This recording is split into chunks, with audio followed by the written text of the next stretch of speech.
যখন থেকে আসছি তখন থেকেই গালি খাচ্ছি তো খাচ্ছি, আমি তো পড়া করিনি। আমি জানি আমার আত্মবিশ্বাস নিয়ে, সততা নিয়ে আমি কাজ করে দেশের মানুষের ভাগ্য পরিবর্তন করেছি।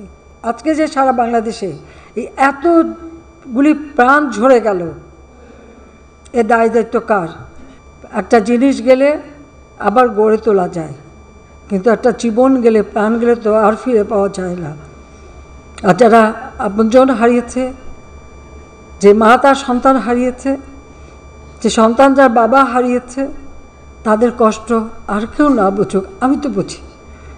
কারণ আজকে এই আগস্ট মাস আমি তো সেই বাবা মা ভাই সব হারিয়ে সেই ব্যথা বেদনা কষ্ট নিয়েই এই বাংলাদেশে ফিরে এসেছিলাম। নিজের ছোটো ছোটো বাচ্চাদের মাতৃস্নেহ বঞ্চিত করে, কেন? বাংলাদেশের মানুষের জন্য, যে এই দেশের মানুষের সুন্দর জীবন পাবে, উন্নত জীবন পাবে, স্বাধীনতার সুফল পাবে, প্রত্যেকে পেট ভরে ভাত খাবে, প্রত্যেকে সুন্দর লেখাপড়া শিখবে, উন্নত জীবন পাবে, দারিদ্র্যের হাত থেকে মুক্তি পাবে, বাংলাদেশ উন্নত হবে, সমৃদ্ধশালী হবে, বিশ্ব দরবারে একটা মর্যাদার আসন পাবে। যে মর্যাদা আমরা 1971 সালে মুক্তিযুদ্ধে বিজয় অর্জনের পর পেয়েছিলাম, 1975 সালে 15ই আগস্টের পর যে আমরা হারিয়েছিলাম, আবার সেই মর্যাদা ফিরিয়ে নিয়ে আসবো, আমি কিন্তু এনেছিলাম।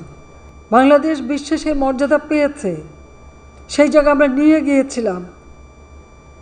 আর আজকে আমরা কি দেখি? আজকের বাংলাদেশ সম্পর্কে প্রতিটি জায়গায় একটা মানে নেতিবাচক একটা মনোভাব হয়ে গেছে। এই যে এতদিন এত শ্রম দিলাম, কষ্ট দিয়ে, নিজের দিকে তো তাকাইনি, নিজের ছেলেমেয়ের জন্য তো কিছু করিনি, যেটুকু করেছে দেশের মানুষের জন্য, যা কিছু করেছি মানুষকে দিয়েছি। প্রতিটি মিনিট, প্রতিটি সময় দিন রাত পরিশ্রম করেছি।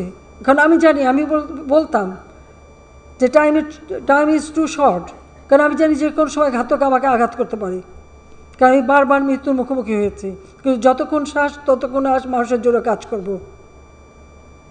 সেই যে 10 বছরের ছেলে আর 8 বছরের মেয়েকে মাতৃস্নেহ বঞ্চিত করে এই দেশের মানুষের আনাচে কানাচে সব ঘুরেছি এবং প্রতিটি জায়গার উন্নতি করেছে। প্রত্যেকটা গ্রাম আজকে শহর হয়ে গেছে, প্রতি ঘরে ঘরে আজকে বিদ্যুৎ দিয়েছি, প্রতিটি মানুষের জীবনমান উন্নত করে দিয়েছি।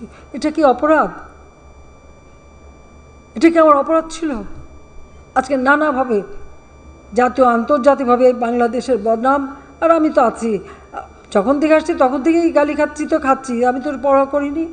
আমি জানি আমার আত্মবিশ্বাস নিয়ে, সততা নিয়ে আমি কাজ করে দেশের মানুষের ভাগ্য পরিবর্তন করেছি। এদেশের কৃষক, এদেশের শ্রমিক, এদেশের প্রতিটি মেহনতি মানুষের ভাগ্য পরিবর্তন করেছি।